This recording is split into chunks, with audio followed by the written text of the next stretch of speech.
Summer 2009, Helmand Province, Afghanistan. Sergeant Green had been to war before. He knew what fear smelled like. He knew what silence sounded like right before something went wrong. He had developed, over years of deployment, an instinct for threat that had kept him and his men alive in places where staying alive required more than training.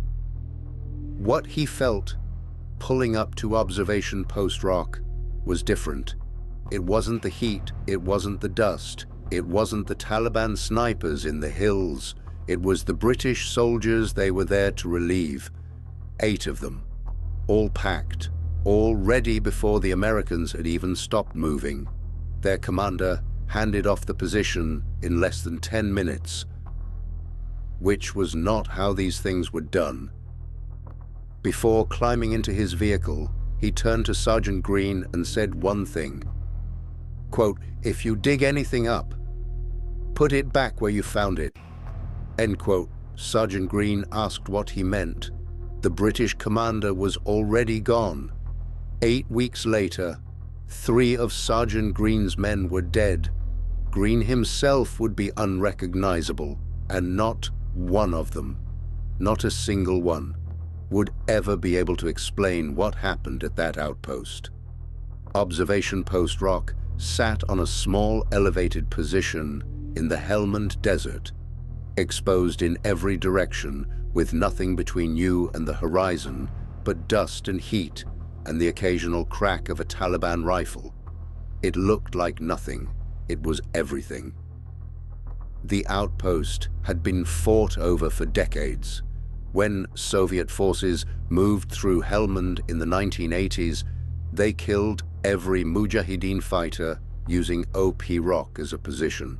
When the Taliban retook the area, they executed every Russian soldier they found there. When American forces recaptured it, they buried Taliban fighters in the ground around the base. 3 wars, 3 armies, 3 layers of bodies, all in the same ground beneath the boots of Sergeant Green's 8 Marines. The locals in Amir Aga knew what the outpost sat on. They had tried to warn the Americans, pointing at the rock, shaking their heads, saying words no one could translate. They were ignored. The first sign came 3 days in. Corporal Lena was digging new trenches when his shovel hit metal. He pulled out a military engineering stake with Cyrillic lettering, Russian. From the 1980s, he kept digging. His shovel hit bone, a human femur, he told the men. They told him to put it back. He did. The next day, in a completely different section, another Marine hit bone, and then another. No matter where they dug at OP Rock, there were bones. That small outpost was really a giant tomb, way Afghanistan always is in summer, even after dark, which is why the cold hit him so hard. Not a chill, not a breeze, a wall of cold air, sudden and complete, as if someone had opened a freezer door directly in front of him. He started shivering in 90-degree heat. He didn't report it. 3 nights later, Corporal Lena was on watch when the outpost radio began transmitting. Not voices, not static, sounds, low, rhythmic, in a pattern that didn't match any frequency the unit used. He contacted the main base. Nothing had been transmitted. He replaced the battery. The sounds continued for 40 minutes and then stopped. He filed a report. No response came back. The dog was the one that made them understand something was wrong. Ugly Betty, adopted from the previous British contingent, described by the British commander as the best sentry he'd ever worked with, began reacting to things no one could see. Corporal Lena was on watch when Betty started barking at the desert. He raised his night vision goggles. There was a figure in the distance, human-shaped, standing still, roughly 400 meters out. He switched to thermal imaging to get a better read. The thermal showed nothing. no heat signature. He switched back to night vision. The figure was 100 meters closer. It had covered 300 meters. In the seconds it had taken him to switch optics, he called it in. He was told it was a sensor calibration issue. Private Mott was at the machine gun post when he heard footsteps on the gravel behind him. He turned. Nothing there. He turned back. The footsteps again. He turned. Nothing. And then, without question, without doubt, with absolute certainty, he felt something breathe on the back of his neck. The thermal showed nothing. Nothing except Mott, alone at his posts, and the dog, pressing herself flat against the ground and refusing to move. Marine after Marine, independently, without comparing stories, without coordinating their accounts, reported the same experiences. Cold that had no source, voices in Russian coming from empty desert, shadows in night vision that vanished in thermal. The sensation of being watched from a direction where nothing existed. Sergeant Green filed every report. Not one received a response. What happened at OP Rock was documented. Multiple witnesses, named soldiers, filed reports. What happened in Kandahar 7 years earlier exists only in testimony. A patrol went silent in the mountains outside Kandahar.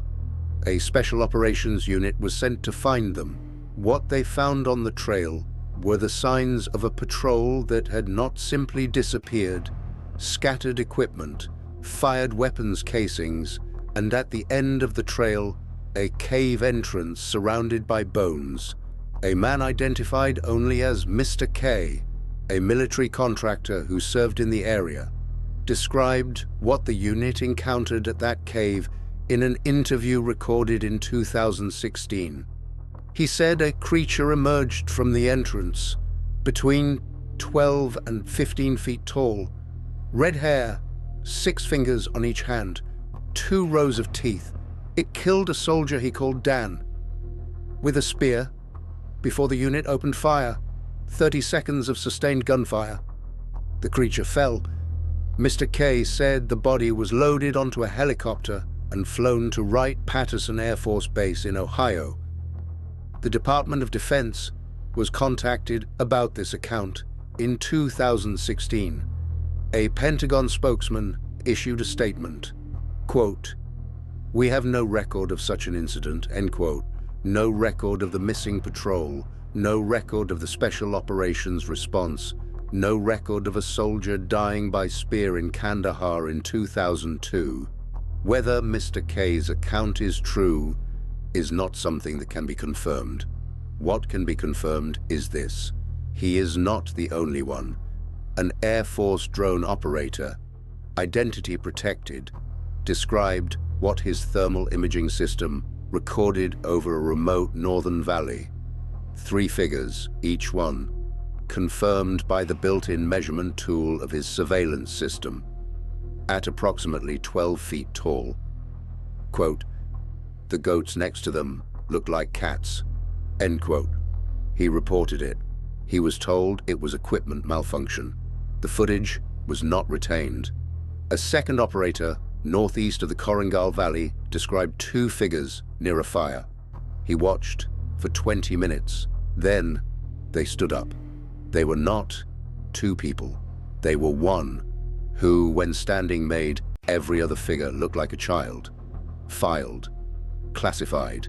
Not released. An Australian officer in Uruzgan province tracked a heat signature moving behind a compound at 1,800 meters. The signature was taller than the rooftops it passed. 5 minutes, then it vanished. Sensor malfunction.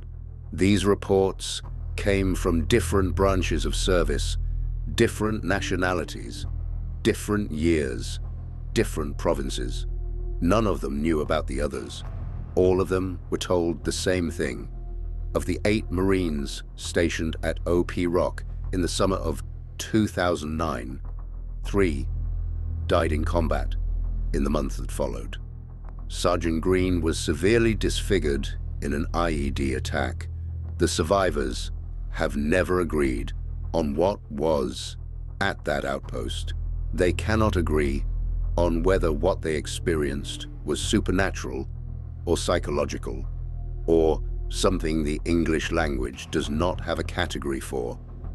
What they agree on is this: something was there, something that did not appear in the thermal, something that moved through night vision and vanished, something that made a dog trained for war press herself flat against the ground and refuse to look up. One Marine, name withheld, wrote about his time at OP Rock years after leaving the Corps. Quote, "If I had known what I was going to witness there, I would not have done it for myself, and I would not have done it for my country." End quote. The United States military has acknowledged none of it. The reports were filed. The reports are gone. The men who filed them are still alive and still cannot explain what they saw.